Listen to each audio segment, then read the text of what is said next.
amidst the events that are shaking our beloved homeland. I find it a national duty to address these words to you, as a heartfelt message to this people who have always defied hardships and never wavered from their steadfast principles. Our people, who have sacrificed so much, both precious and dear, so that Syria may remain free and proud, at the forefront of nations striving for dignity and honor. Our people rose up in a revolution to gain their freedom, and they triumphed, making tremendous sacrifices. And this people remain ever ready to fight for their dignity should it face any threat. O proud Syrian people! Today, as we face this new challenge, we find ourselves in the midst of a battle aimed at protecting the unity of our country, the dignity of our people, and the resilience of our nation. The Israeli entity, which has always made a habit of targeting our stability and sowing discord among us since the fall of the former regime, is now once again seeking to turn our pure land into a perpetual arena of chaos, through which it aims to fragment the unity of our people and weaken our ability to move forward on the path of reconstruction and progress.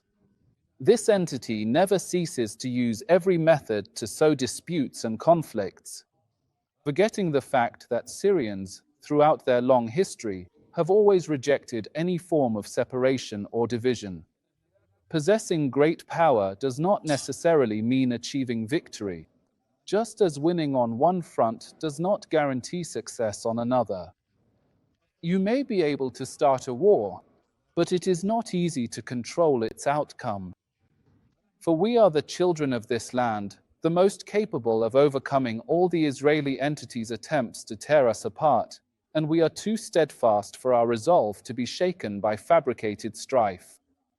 We, the people of Syria, know very well who is trying to drag us into war and who seeks to divide us.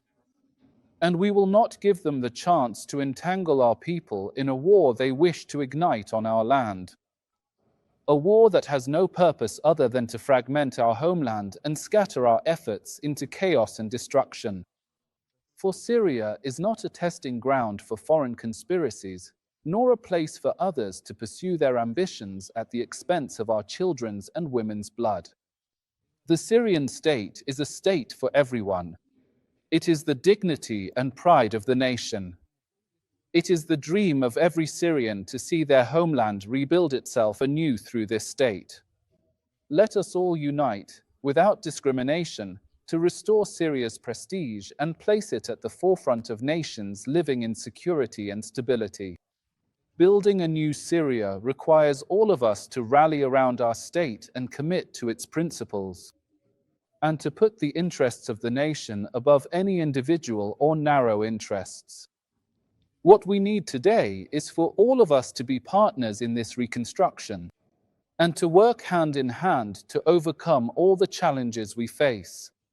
Unity is our weapon, hard work is our path, and our steadfast will is the foundation upon which we will build this bright future. I would also like to especially mention in my speech our Druze brethren, who are an integral part of the fabric of this nation.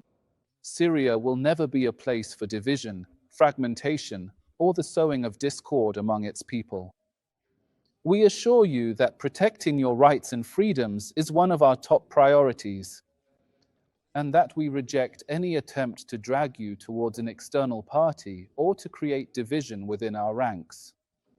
We are all partners on this land, and we will not allow any group whatsoever to distort this beautiful image that represents Syria and its diversity. The Syrian state, with all its institutions and leadership, intervened with full determination and resolve to put an end to the internal fighting that took place in Sweda between armed groups from Sweda and surrounding areas as a result of old disputes. But instead of helping the state to calm the situation, groups outside the law appeared, groups accustomed to chaos, disorder, and stirring up strife. And the leaders of these gangs are the very same ones who refused dialogue for many months, putting their narrow personal interests above the interests of the nation. And in recent days, they have committed various crimes against civilians. Despite this, The Ministries of Defense and Interior carried out a wide deployment in Sweda province as part of their diligent efforts to restore security and put an end to the escalation that the area has witnessed. They succeeded in restoring stability and expelling the outlawed factions despite Israeli interventions. At this point, the Israeli entity resorted to widespread targeting of civilian and government facilities to undermine these efforts, which greatly complicated the situation and pushed matters toward a large-scale escalation, if not for the effective intervention of American, Arab, and Turkish mediation that saved the region from an uncertain fate. So we were faced with two options: open war with the Israeli entity at the expense of our Druze people and their hopes, and destabilizing Syria and the entire region, or allowing the Druze elders and sheikhs the opportunity to come to their senses and put national interests above those who want to tarnish the reputation of the honorable people of the mountain. We are not among those who fear war. We are the ones who have spent our lives facing challenges and defending our people. But we put the interests of Syrians above chaos and destruction.